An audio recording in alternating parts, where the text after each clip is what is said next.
尊敬すべき神父様方、そしてお忘れの皆様、おはようございます。今日はフランス革命に関する特別に造詣の深い講師の方に来ていただき、私どもにお話しくださる機会を得たことは大変大きな名誉であります。私たちが今生きている現代世界において、天主が確立した自然の秩序を破壊しようとする試みがますます多くなっているのを目の当たりにしております。例えば家庭や婚姻制度といったものがますます崩壊しつつあります。さらに客観的で生物的な秩序から切り離されたジェンダー論などというものが、世論でますます流されているように思われます。ついには国家とかといったものもなくなってしまうかもしれません。これらの動きにおいて、私たちは1987年の革命の論理的結論を見ております。革命の本質というのは、政治システムや君主制とか貴族制度に関するものではないからです。例えばジョン・ジョゼフ・ゴーム氏は、これはカトリック司祭ですけれども、1856年にその書革命、その起源及びヨーロッパにおける悪の伝播に対するルネッサンスから現代までの歴史的探求という書を出版して、フランス革命が何であるかを次のように説明しています。少し引用します。もしも革命の仮面を取り剥がして、革命にお前は誰だと尋ねるなら、革命はこう言うだろう。私は人々がそうであると信じているものではない。多くの人が私のことを話しているが、私のことを知る者はほとんどいない。私はカルボナーリ主義でもなければ暴動でもない。君主制から共和国への変更でもなければ、ある王朝から別の王朝への置き換えでも、公共秩序の一時的な混乱でもない。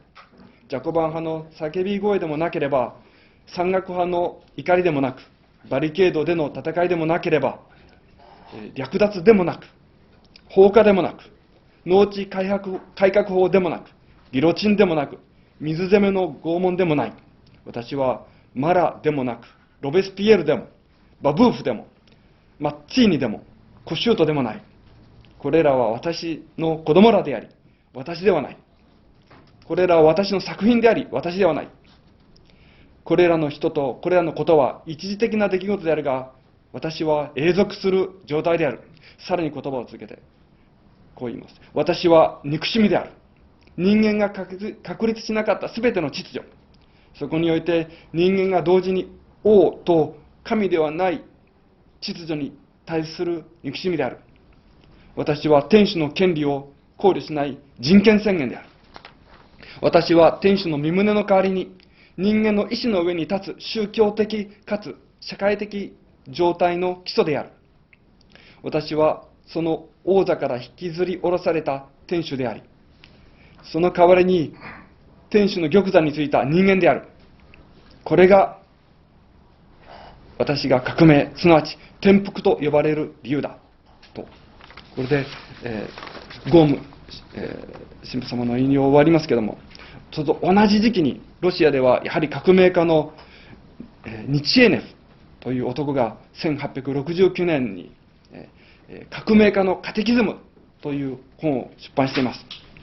その中で、ニチエフは革命とは何かを次の言葉で描写しています。引用いたします。我々の組織は人民革命を西洋流の古典的な形に規定された運動、つまり常に財産とかいわゆる文明とか道徳とかという社会秩序の伝統の前で立ち止まり、今まで至るところでいわゆる革命国家を作り出そうとしながらも、一つの政治形態を打倒して他のそれに置き換えることにとどまってきた運動であるとは考えない。人類を救いうる唯一の革命は、あらゆる国家組織を根こそぎにし、すべての国家的伝統、制度及び諸階級をなくすような革命である。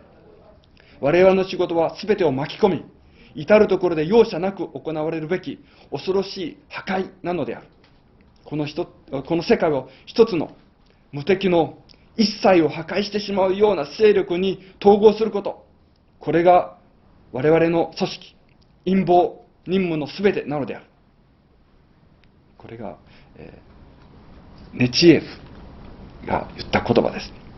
こういうことを見てみると、私たちの分析によると、革命というのは、つまり旧約時代の古の蛇、つまり悪魔が人間の大祖アダムとエワに対した誘惑の繰り返しであると見ます。つまり、お前たちは神々のようになるだろう。天主の代わりに神となるだろう。つまり、革命とは天主が確立した現実の誠の地図に対する、引用すると、すべてを巻き込み、至るところで容赦なく行われるべき恐ろしい破壊となります。革命というのはつまり、真の創造主に対する反対する戦い、つまり人間となった天主イエス・キリストとその宗教、人類のための誠の救いの秩序に対する戦争と言えます。革命というのは天主の代わりに人間が神となって、人間の主張する主権において人間だけの世界を創造しようとする試みです。革命というのは、ですから、堕落した天主の私は使えない、天主に使えないという雄たけびのこだまと言えます。現代社会にある悪夢の、今の悪の本当の原因を知るために、私たちは今こそ革命をもう一度見直す時に来ていると思います。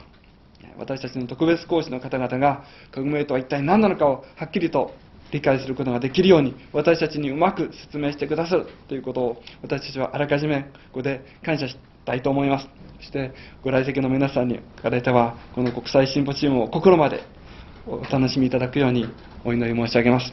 ご清聴ありがとうございます。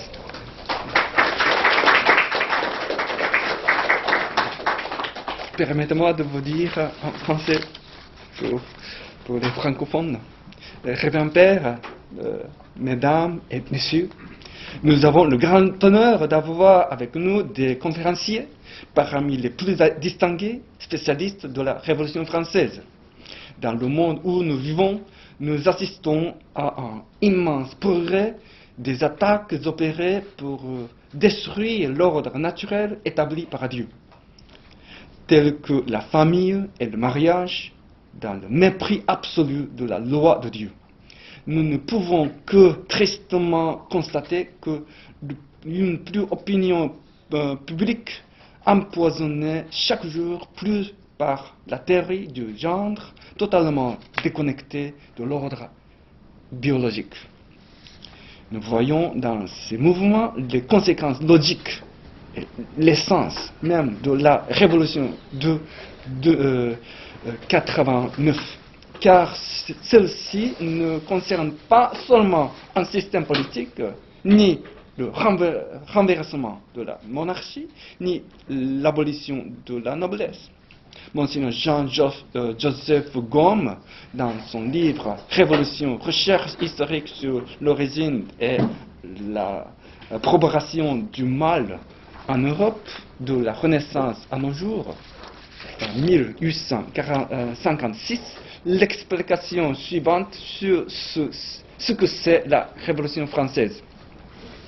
Citation. Si, arrachant son masque, vous lui demandez à la Révolution, qui es-tu? Elle vous dira, je ne suis pas ce que l'on croit. Beaucoup parlent de moi et bien peu me connaissent. Je ne suis ni le carbonalisme, ni l'émeute, ni le changement de la monarchie en république, ni la substitution d'une dynastie à une autre, ni le trouble momentané de l'ordre public.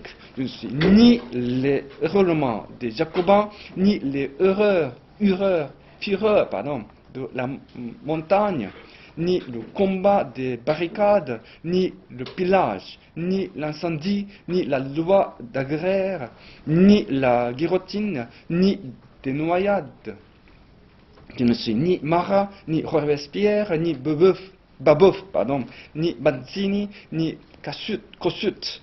Ces hommes sont mes fils. Ils ne sont pas moi. Ces choses sont mes œuvres. Elles ne sont pas moi. Ces hommes et ces choses sont des faits passagers et moi, je suis en état permanent. Je suis la haine de tout ordre que l'homme n'a pas établi et dans lequel il n'est pas roi et Dieu, tout ensemble. Je suis la proclamation des droits de l'homme sans souci des droits de Dieu. Je suis la fondation de l'état religieux et social sur la volonté de l'homme au lieu de la volonté de Dieu. Je suis Dieu détrôné et l'homme à sa place. Voilà pourquoi je m'appelle révolution, c'est-à-dire renversement, la fin de station. À peu près la même époque, Sergei Nechayev, écrivain, un révolutionnaire russe, écrivit en 1869 le catéchisme du révolutionnaire, règle dont doit s'inspirer le révolutionnaire. Il y décrit ce qu'est la révolution. Citation.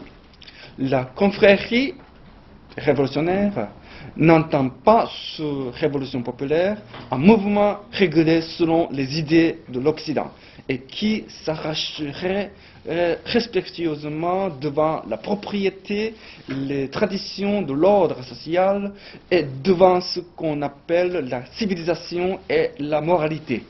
Ce genre de mouvement s'est borné jusqu'ici à renverser une forme politique afin de la remplacer par une autre et de créer l'État dit révolutionnaire.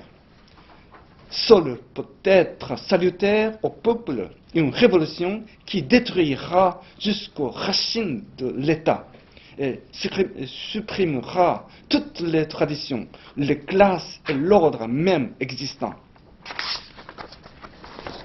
Notre œuvre à nous est une destruction terrible, entière, générale et implacable. Fondre ces bandes en une force invincible qui détruira tout sur son passage. Telle sera l'œuvre de notre organisation, de notre conspiration, tel sera notre but. La fin de station. La révolution est la suite de l'insinuation de serpent à nos premiers parents. Tu seras comme des dieux. La révolution concerne la destruction terrible, totale, universelle et sans merci de la réalité établie et du véritable ordre de Dieu. La révolution concerne, il s'agit de la guerre contre notre vrai Créateur, Dieu qui est devenu l'homme, Jésus-Christ. Sa sainte religion est le véritable ordre salvifique de l'humanité. Au lieu de cela, l'homme veut être Dieu et créer son monde dans sa prétendue souveraineté. La révolution est un écho de l'ange déchu, non serviant. Je ne servirai pas Dieu. Il est grand temps que nous revenions sur la révolution afin de connaître la véritable cause de ce mal qui continue de faire souffrir notre monde. Nous tenons à remercier par avance nos conférenciers pour leur aimable participation à cette entreprise de clarification sur la révolution. Nous vous souhaitons à tous ici présents de bien profiter de ce symposium international qui, nous l'espérons, sera fructueux. Merci beaucoup.